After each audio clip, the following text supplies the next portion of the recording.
What's up, you guys? Big J MMA in the building. Yes, sir. How are you guys doing? Just came back from vacation, little break. But yeah, I'm looking forward to break down this card. Again, this is a quite high confidence prediction night.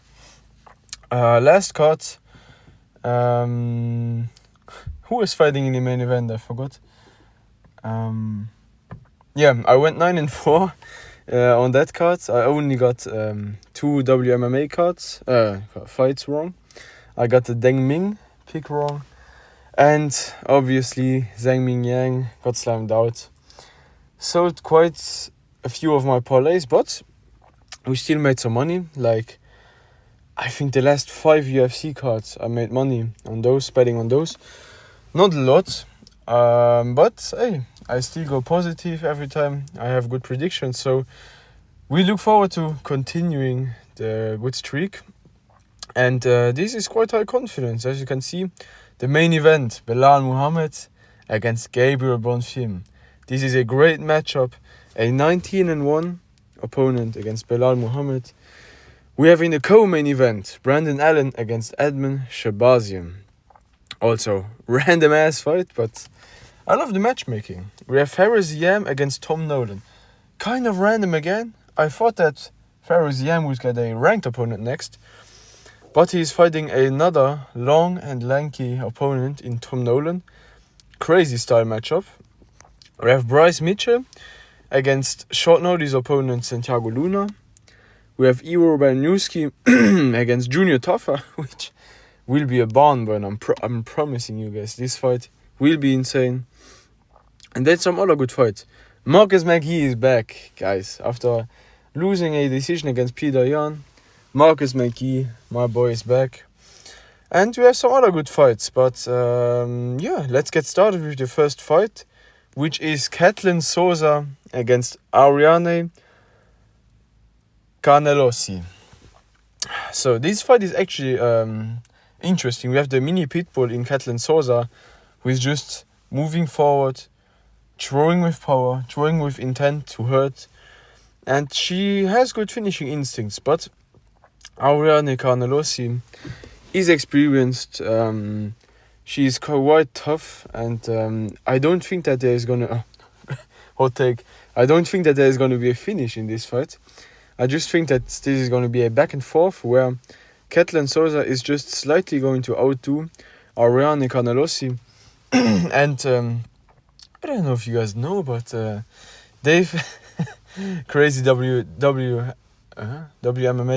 ball knowledge, but they already fought, and Ariane got the decision, I think. But in this fight, I like Katlin Souza. I think she made a lot of improvements. I like fighters who, especially in WMMA, where there are not a lot of finishes, who just go forward, impose their will. And I think that Katlin Souza is going to win a 29-28 decision in this fight. Not going to go into the stylistic breakdown too much because I don't think you guys care. There are 3 women's MMA fights on this card, which is quite atrocious, but the next WMMA fight is going to be insane though. So yeah, this fight give me Katlin Souza 29-28 decision. Let's not waste too much time on this. Now, we have Gisela Chavez coming from Dana White's Contender Series. Oh man, did you see the Dana White Contender Series fights? She got a nasty finish. That is always the agenda. The agenda of the Dana White Contender Series mythos. That is just, as soon as you get a finish on DWCS, you're just some amazing prospect. But no, Gisela Chavez is quite decent. She's alright. Eunice Dubin, for those who don't know, she came on Dana White's Contender Series with no money. She was, I think, 5-0, and she was a heavy underdog. And she ended up sliming out this other girl and getting herself into the UFC.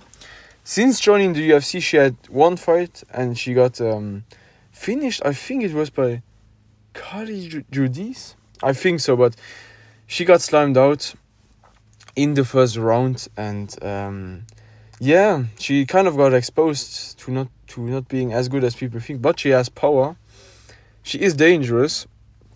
So yeah, this fight is gonna be insane because Gisela Chavez is also looking for the finish every time. So I think that this might be actually a very good action-packed WMMA fight. So yeah, maybe not a bathroom break. I suggest you guys watch this fight because I think it's gonna be a war, and I think that somebody is going down definitely. Eunice Dubin could just bomb this girl in the first round, but I don't think that it's gonna go that way. I think that in order to beat Gisela Chavez, you need to outskill her, maybe win a decision. But I think that Gisela Chavez may get some early, have some early problems. But I think that she's gonna solve the puzzle of Eunice Dubin. Very, very difficult puzzle to solve. Not. I think that she's just gonna outskill Dubin and get herself a submission in the second round. Maybe club and sub. Maybe just after draining the gassing of Dubin, maybe Dubin goes for the finish too early. I think that is very likely. And yeah, give me Gisela Chavez, round 2 submission. And yeah, tune in for this fight. This might be a good fight, which is always a promising thing about WMMA because sometimes they have good fights. But yeah, this fight is not a bathroom break. So yeah, let's move on to the next fight, which is Jordan Levitt, the twerk machine, against Joe Anderson Brito. So, from mugging and from just like looking dangerous and looking tough and the way they carry themselves, you would think Joe Anderson Brito wins this fight because he looks like someone who would bully Jordan Levitt. But I don't think it will be this easy, even though Jordan Levitt is known to be twerking after wins and just being... Guys, did you see the volleyball videos? Jordan Levitt was a volleyball player, and even there he was acting so zesty, which is insane because I watched like an interview of his, and I think he has a wife and kids, but he's so zesty. He just no aura in the ring, but he's actually good. His striking is good. His grappling is kind of great. He has great control and a lot of strength, which Joe Anderson Brito kind of struggled with against Pat Sabatini. But Pat Sabatini is just different. He does not have good striking, but he has like insane wrestling, and he can just stall positions. And he did it against William Gomez. And I don't think that Jordan Levitt is that dangerous of a grappler. I think that he's strong and he has good wrestling, but not on the level of Pat Sabatini. At least that is what I think. What I don't like for Joe Anderson Brito is that Jordan Levitt actually mixes it up good. So Brito has to watch out for the striking, where Jordan Levitt does not have much power, but he still has to respect the striking, and Jordan Levitt mixes it up quite good. I don't think he has enough strength to hold down Joe Anderson Brito as long as Pat Sabatini did. I think that with the experience of Brito, with just being nasty in the clinch, having the striking advantage, and maybe posing submission threats, because I think against Pat Sabatini, he didn't want to jump too many submissions, but I think that he's not going to respect the grappling as much from Jordan Levitt, who is not as insane on the ground. So I think that he can maybe threaten the DOS. He likes to try the DOS. Joe Anderson Brito is, and maybe a guillotine and look to scramble. And I think that Joe Anderson Brito in this fight is gonna win a decision, because Jordan Levitt is tough. You have to be very good on the ground to submit him, or create a scramble to submit him. But I think Joe Anderson Brito is gonna win a damage-based decision, being better in the clinch, being better on the feet, and kind of being similar in the grappling and not getting dominated. So Jonas Brito, I think, has good odds. I think he is a slight favorite. No, he's quite a sizable favorite now. I think the odds makers understand that he's probably gonna win this fight. But yeah, give me Brito by decision. Next fight. Guys, this is the last women's MMA fight, so bear with me. I'm not gonna break this down too long. We have Cachoeira against Chelsea Chandler. Chelsea Chandler, what the fuck are you doing inside the octagon? She looks so weird, and you just ask yourself, what is your game plan? What are you doing? That is also why she has a 6-4 record. No disrespect, but I don't know what her game plan is and what she likes to do. I don't think she's that good. I don't think she's very UFC level. She's the girl who the viral clip where she was running away from, I think it was Norma. Bro, if you're running away from Norma Dumont, that is where the problems start to commence. Hey, Kenny MMA, Kenny Okoye reference. But no, that is where the problem starts to commence, because Chelsea Chandler, if you're running away from no power Norma Dumont, you're going to be afraid of Cachoeira. Cachoeira is not very skillful. She can get out-grappled, but I think that Chelsea Chandler is not that great of a grappler, and I don't think that she can hold Cachoeira down as much as she would like to. And on the feet, Chelsea Chandler just stands there, no striking defense, just weird offense, easy to be countered, and I can just see Chelsea Chandler, she got finished by, I don't even know who. It was Jocelyn Edwards. She finished Chelsea Chandler quite easily with punches, which is just, Jocelyn Edwards does not have insane power in her punches. So if you're getting finished by getting pressured up against the cage by no power Jocelyn Rocky Edwards, you're gonna get finished by Cachoeira. I think Cachoeira is gonna move forward, land bombs on Chelsea Chandler, and put her out. I'm gonna say in the first round, and I'm gonna say in the first 3 minutes, actually. I might be wrong, not a confident pick. The Brito pick I'm quite confident in, and guys, I'm horrible at predicting WMMA fights. I want you to consider that, because that's just true.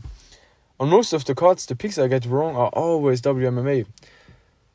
But as for regular MMA, my picks are quite accurate. So Cachoeira, round 1 KO. I think if it doesn't happen, what do you guys want me to do? But actually, I think that there are some good odds on Cachoeira, because I think that it's a pick'em. If I check right now, she's actually an underdog. Guys, if you just want to bet some money, bet KO Cachoeira first round, or just bet KO. Let's get to the next fight. At flyweight, we have Bruno Silva against Edgar Chairez. Guys, obviously, Bruno Silva's level of competition he faced is that much higher. And Edgar Chairez did face some good guys, and he may lose a decision, but you have to be someone who imposes their will and very much outskill Edgar Chairez, because he's coming out of the gym where Juan Diaz, I think, is in the gym, who just beat Wellmaker. I think that Michael Morales is in that gym. That gym is just insane. We have monsters in his gym, and he's always game. I didn't like Edgar Chairez's performance against Felipe Buns at all. I think that he looked kind of low output, timid. I think I remember before that fight, I thought that Chairez would smoke that guy in one round and just make a statement that he's for real. What is weird about some fighters, this just might be a night off in the office for Edgar Chairez, and I honestly think that he lost against Felipe Buns, in my opinion. He still got the W because it's in Mexico City, but I think that he lost because he was just horrible, missing all the time, no good grappling defense. But the same can be said for Bruno Silva. Bruno Silva, he has power, which might be a problem for Edgar Chairez, but I don't know. I'm not confident in this fight, guys. This is quite difficult to predict because Bruno Silva's path to victory is just, being aggressive, putting Edgar Chairez on the back foot and trying to land bombs, maybe get some takedowns. But I think that Edgar Chairez, with his length, could be dangerous for Bruno Silva. This is one fight that I'm not confident in because I think that Edgar Chairez is a dog. He's a savage, but in the last fight he didn't show me that. Still, I like that in the third round he tried to make something happen. He never gives up on himself. And Bruno Silva against Charles Johnson. Charles Johnson was just standing in front of him like an idiot, not doing anything. And Bruno Silva was just, cardio kickboxing at range. So, I don't know. I don't know what to expect from both of them. I think that Edgar Chairez is going to get it done. Before the video, I picked Bruno Silva, but I actually think Edgar Chairez is going to get a damage-based decision. Again, a close decision because Bruno Silva is no slouch at all. He is quite skillful, but I don't like his last performance. As much as I don't like the performance from Edgar Chairez. The stylistic breakdown. I think that this is a good matchup for Edgar Chairez because he can, against a much smaller Bruno Silva, stay on the outside, land kicks, land his jab, defend the grappling when he's on his back, maybe threaten submissions, and I'm not confident in this prediction, but my gut feeling just tells me go Edgar Chairez because he's that much more of a savage. He needs to win fights. I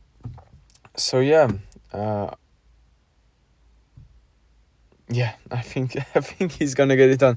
Guys, I'm not confident in this pick, but give me Edgar Chairez. I think that he is gonna get it done by a very, very close decision. I like the decision odds on this fight. So if you're gonna bet anything, decision is quite interesting. So now we have Marcus McGee against John Yanis. Guys, I actually like John Yanis as a fighter. He has power, he is quick, very good hands. But he's pause. Hey yo. He's fighting Marcus McGee, who made it close with Peter Yan. Guys, I want you to, really think about this. He made it close with Peter Yan. He's a great striker. Marcus McGee does not have one-punch knockout power. He has great striking though. He mixes it up. He trains at Team Lab, the Lab Factory. I don't remember what the name of the gym is, but it is a very good gym. And John Yanis just has great power, great striking, and Marcus McGee has a good chin. He's not gonna get smoked in this fight. And I think that he's going to win a decision by outstriking and outgrappling. John Yanis is just a masterclass. But Yanis is hard to finish on the feet because he's also dangerous. He can get outgrappled and submitted, but I don't think that Marcus McGee is that good on the ground. I think that he's going to dominate this fight. 30-27, Marcus McGee. Easy pickings, not going to waste too much time on this fight. Marcus McGee is a sizable favorite. So I like Marcus McGee by decision. I think that he's going to have a domination performance. So featured fight of the prelims. We have Alessandro Costa against Matt Schnell. I think Matt Schnell was scheduled to fight Emmanuel Rodriguez, which would be so bad for Matt Schnell. But this is not better. We have Alessandro Costa, who I think that out of his 15 wins, he has 5 knockouts or something. Which is kind of weird because his last 3 wins in UFC, I think, were all by knockout. So Late in his career, he developed the ability to knock his opponents out. His hands are good, his power is good, and he finds the target well. I like the body shots. I liked that he doesn't just headhunt. But he's fighting mad schnell. Mad ziemlich schnell. Guys, we all know what is gonna happen in this fight. Mad schnell is done. He has no chin at flyweight is crazy. And there's a catchweight, so Alessandro Costa won't be as drained in this fight, which is just crazy. And I think that he's gonna bomb Mad schnell, put him out. He could club and sub, but I think that he's gonna put out Mad schnell and look to get a top 15 opponent, because Costa is on a good win streak. He only loses to very good opponents and good prospects. So with a knockout win against Mad schnell, I think that he's gonna knock him out in the first round. Or in the second, anytime. He can knock him out anytime. I like his chances. Mad schnell is quite average everywhere, but he's slowing down. I think he should retire, because if you get knocked out so many times at flyweight, and also these are devastating knockouts, and you get submitted by everyone, I don't like it. I don't like it for Mad schnell. I think Costa is the more skilled striker and the way more dangerous striker. So yeah, give me Alessandro Costa. Not overthinking this one. Bye. I'm back, guys, and we'll start immediately with the main card. I'm actually recording this video inside of my car because my family is home and I don't want to disturb them. I actually should be doing assignments for my essay that I need to write for today. So I still have, I think, 10 more hours or something until I need to send it. I'm studying sport and exercise science, so yeah, I need to submit that. But first, we need to break down this main card, which is just a great main card. In the Apex, we have Ivor Baranuski against Junior Tafa. Guys, Ivor Baranuski is this insane prospect because he just slimes out everyone in the first minute. What I like from Ivor is obviously the power, which you have to respect the power of Ivor Baranuski. Supposedly, he has a judo black belt and he is dangerous in the clinch and he likes to get takedowns from there. But he just brawls, from what I've seen. And sometimes I have issues from people that brawl that way. Because if Ivor goes out there trying to brawl immediately with Junior Tafa and get him out of there, he's very open to get countered. Ivor does not have the greatest striking defense. He's kind of open at other times to be countered, to be put out. But what I haven't seen from Ivor is him getting dropped properly.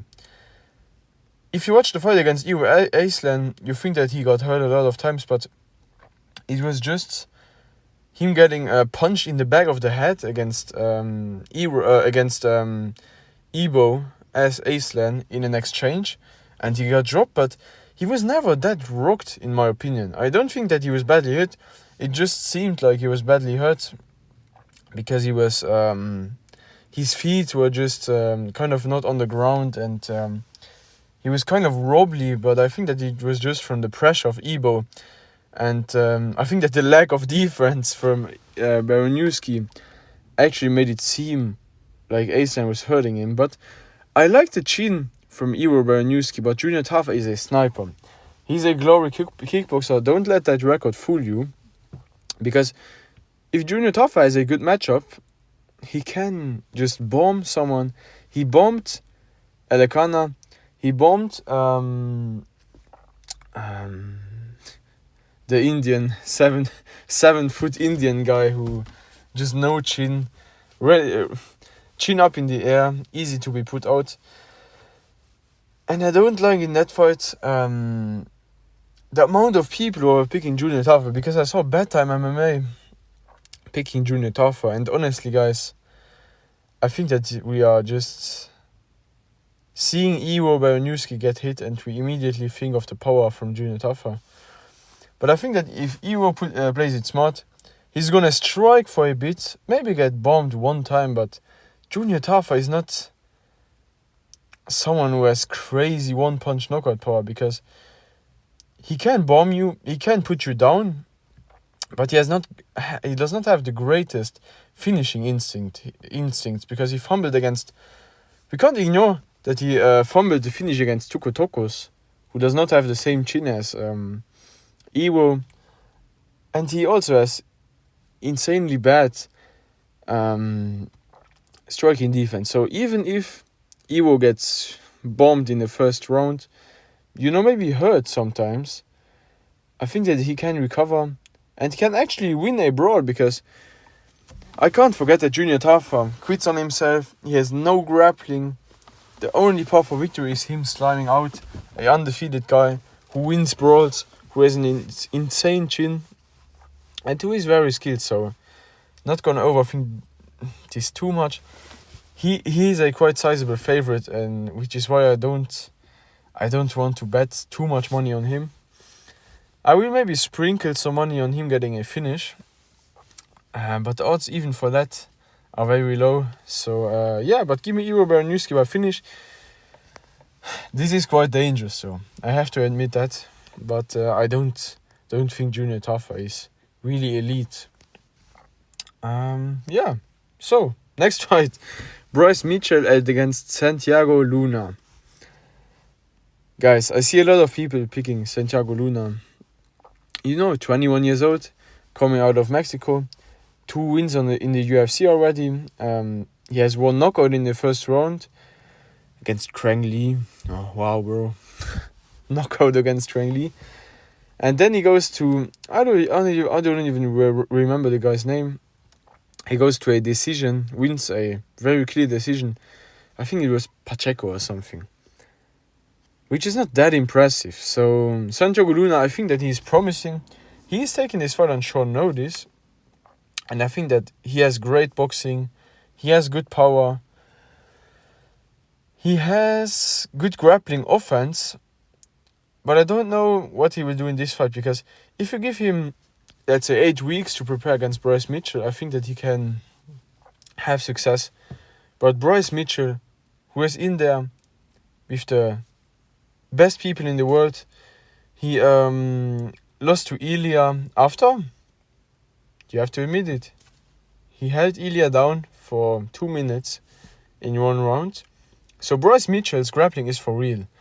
And I think that Santiago Luna, I think he has a wrestling background.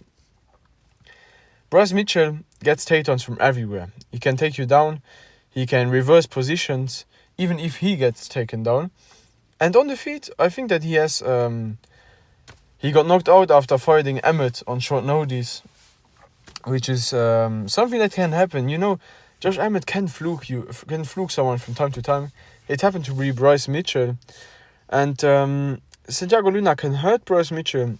He might get him out of there by just KOing him. But in this fight, I think Bryce Mitchell, the more mature MMA fighter, with the power of Jesus backing him, with the just delusional flat earth. He's a delusional flat earther. And so I don't even know what I'm yapping about, but Bryce Mitchell can get the takedowns. He has better grappling. He has underrated striking. And if you can just out-grapple a Nurmagomedov and win an easy decision, I think that 21-year-old Santiago Luna will be no problem. I think Bryce Mitchell, honestly, I think he will get a submission. In the third round, maybe Santiago Luna hurts him in the first and goes for a finish. Bryce Mitchell recovers. And I think that Bryce Mitchell is just too strong in this division. And he's gonna get a rear naked choke against Santiago Luna. Oh, no, you know what? Bryce Mitchell by decision. That is the way he gets it done usually. Santiago Luna is actually a good prospect with good potential. But I just think Bryce Mitchell is better. So yeah, Bryce Mitchell by decision. Now, we have Faris Yam against Tom Nolan. Two lanky guys, 6'1" against 6'3" in the lightweight division, which is just crazy. Maybe if there were odds that someone misses weight for this fight, I would bet on that, because if you are so tall, the weight cut has to be insane. 6'3" at lightweight is like Jalen Turner type of numbers. But yeah, I honestly thought that Faris Yam would get a ranked opponent next, but he got Tom Nolan, and Tom Nolan, what does he bring to the table? Good Muay Thai, he's dangerous, he has power, good finishing instincts, questionable defense in everywhere. I think that he has kind of bad defense in the striking. Grappling defense, he's just comfortable throwing up submissions from his back, which works against lower level competitions. But Tom Nolan, he doesn't really use it to get up. A lot of times he's sometimes just comfortable throwing up submissions. So yeah, I think that Faris Yam can hang on the feet with Tom Nolan. Tom Nolan might be dangerous, but I think that Faris Yam will be fine. They can go back and forth on the feet, but Faris Yam might pressure Tom Nolan. In the clinch, he has to watch for the elbows. But both of these are incredibly dangerous in the clinch. So I think that in the clinch, they might cancel out, not do any dumb mistakes. So this fight could be maybe a lot of stalling against the clinch. But where I really think that Faris Yam will have success is just the trips from the clinch. And that is where he can succeed, taking Tom Nolan down, chain wrestling, and just being the better fighter, because Faris Yam has more experience against higher level fighters. Tom Nolan kind of fights the bottom of the barrel for most of his career, and he got finished one time, so he's finishable. But I think that this fight is going to go to the judges' scorecards. I think that the odds are kind of good that the fight goes to a decision. I think that Faris Yam is just going to win two judges give it 30-27. Maybe one judge gives one round to Tom Nolan. But yeah, I like this style of matchup. Anything could happen in this fight. You never know with two lanky guys. But yeah, give me Faris Yam by a decision against Tom Nolan. And guys, moving on to the co-main event, we have Brendan Allen against Edmen Shahbazyan. Guys, this is kind of a random matchmaker. The matchmakers, I don't know what they thought about this fight, but Edmen Shahbazyan is not ranked, and he's fighting Brendan Allen, who is just in a number one contenders fight against not DDP, RDR. I don't know why he's fighting Edmen Shahbazyan, and I think that we are going to find out that this is a mismatch. Edmen Shahbazyan is dangerous in the first round. Brendan Allen did get finished in the beginning of his career sometimes, but it's not by getting starched or having a bad chin or just not being that good on the feet. He gets overwhelmed with pressure. Strickland cardio mocked him and put him against the fence, and he just got TKO'd there. But I think that Brendan Allen's chin is alright. I think that he may get hurt against Edmen Shahbazyan, but Edmen Shahbazyan, if you can't put away fucking GM3, if you can't put him away, and if you struggle to put away Andre Petroski, I don't think that you can really KO Brendan Allen. This might age like milk, because if you say that someone doesn't get KO'd and they get KO'd, it always ages like milk. But in this fight, I think that Brendan Allen is going to be fine. Might lose the first round, but guess what? I'm picking Brendan Allen by a finish in the third round. I think that the second round, Brendan Allen is going to out-grapple Edmen Shahbazyan. There's going to be an adrenaline jump from Shahbazyan. And I think that in the third round, Brendan Allen is going to get a takedown immediately. He's going to maybe soften up Shabazian by punching him. And I think that he's going to get a, let's say, head and arm choke, round 3. The GM3 round 3 way. The head and arm choke from Brendan Allen, which is quite good at, and he likes to do that move. So, yeah, I think they are that disrespectful to Brendan Allen. I think he should be a way bigger favorite. You're talking about someone who is unranked fighting someone in the top 5, which is just insane. I think, Edmund Shabazian is ranked level, but not top 5 level. And if he gets it done, for me, it would be insane. I wouldn't understand it, but yeah, I'm gonna put money on Brendan Allen. I think he's gonna win, and I like Brendan Allen by finish. KO on the ground, submission on the ground. I think he will get it done on the ground. So yeah, Brendan Allen, finish, round 3, the GM3 way. Guys, the main event of the evening, which is actually a good fight, and I have some things to say about this fight. We have Belal Muhammad against Gabriel Bonfim. Now, Belal, a lot of people may think he's finished. That he's not the same dude anymore, that he was never that good. I hate people who say that former champs are not that good. Belal Muhammad lost against JDM, which, JDM got up from the takedowns because Belal does not have good control. And after that, he just struck against JDM. And people forget, in my opinion, JDM won 3 rounds, so he lost 2. Belal still won 2 rounds. He was tough. He did not get rocked badly even one time against JDM. And he's fighting Gabriel Bonfim, who is, in my opinion, this is a bad matchup for Belal Muhammad stylistically.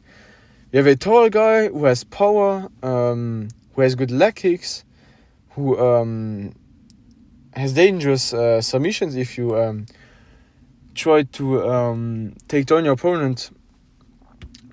What I am wanting from Gabriel Bonfim in this fight is, guys, I just have to check one thing. If he ever went 5 rounds, no, of course not. Gabriel Bonfim never went 5 rounds. So in this fight, the question I'm asking myself is Gabriel Bonfim just gonna go out there like every time and try to just slime out Belal Muhammad, or is he gonna be more tentative, trying to out technique Belal Muhammad by out kicking him, being dangerous on the ground, making Belal afraid of the submission threat? And in my opinion, the only chance that Gabriel Bonfim has in this fight is to try to slime out Belal Muhammad in the first 2 rounds. Because I think that round 3, 4, and 5, there is no escaping from King Von. There is no escaping from the King of Chicago. Belal Muhammad, he's gonna cardio mock Gabriel Bonfim. Bonfim has to get him out of there with calf kicks, throwing everything behind every shot against Belal, and threatening a submission as soon as Belal shoots a takedown. But Belal knows this. Belal is great at game planning. He has good IQ. He knows that against Bonfim he needs to go forward. He needs to watch out for the leg kicks. And I see Gabriel Bonfim landing leg kicks if you just stand at range against him. But I don't know if you understand striking us, but if you are being pushed backwards, which will happen because Belal will just walk through Gabriel Bonfim's punches. And Bonfim does have power, but he's not this insane KO artist. So I think that Belal will be fine after he went against, more dangerous strikers in his career with more power. So yeah, Belal Muhammad is going to move forward, and the calf kicks will just disappear, because if you're being pushed backwards, it is way more difficult to land calf kicks. So yeah, Gabriel Bonfim, I think that he's gonna watch out with his output. I don't think that he's gonna be as high output. We saw him fatigue, which is just because of his output. I don't say that he has bad cardio, but you're not just gonna outstrike Belal Muhammad on the outside and look for submissions, because that is not how Bonfim usually fights. He's gonna fight like he usually does, and he's gonna maybe land a few calf kicks, maybe even hurt Belal. But Belal moves forward. He doesn't give up. He is tough, very tough. He doesn't really get wobbled like that. So yeah, I think that Belal will take over after the third round. I think that he will start to pressure Bonfim. Bonfim is gonna shoot. I really think that Bonfim is gonna be the one shooting takedowns after some time, because I think that Belal is not gonna be afraid of the submission threat.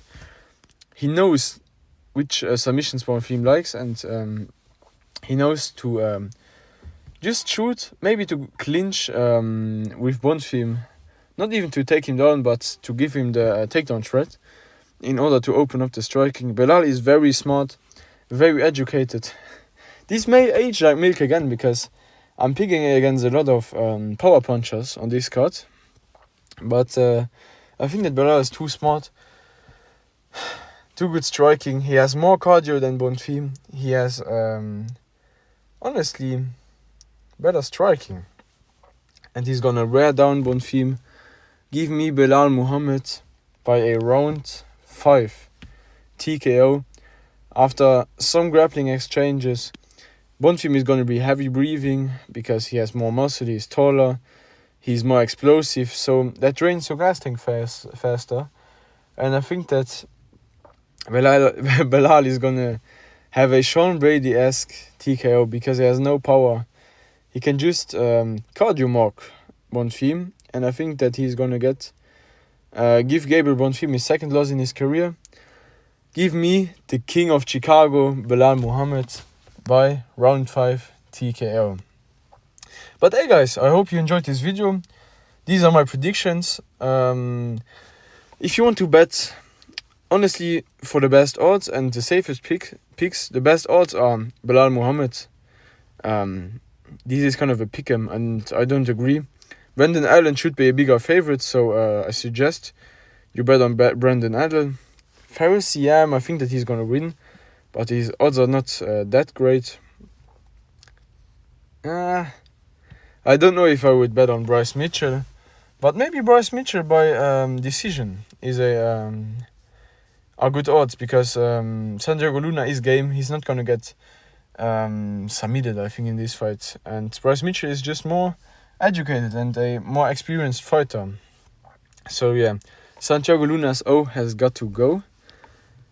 I would just bet on this fight that it doesn't go to the judges, which the odds are quite low for this, but it is an obvious pick. So yeah, Costa by KO. I don't know why I'm starting to doubt Costa by KO, because these are just obvious fights where one guy should just finish the other guy. But I weirdly could see just Costa getting a decision win against Match Night. I don't know why, but maybe I'm overthinking it.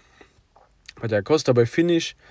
Marcus McKee decision, great odds. I think that he is not going to finish John Yanis, but he might get the decision win.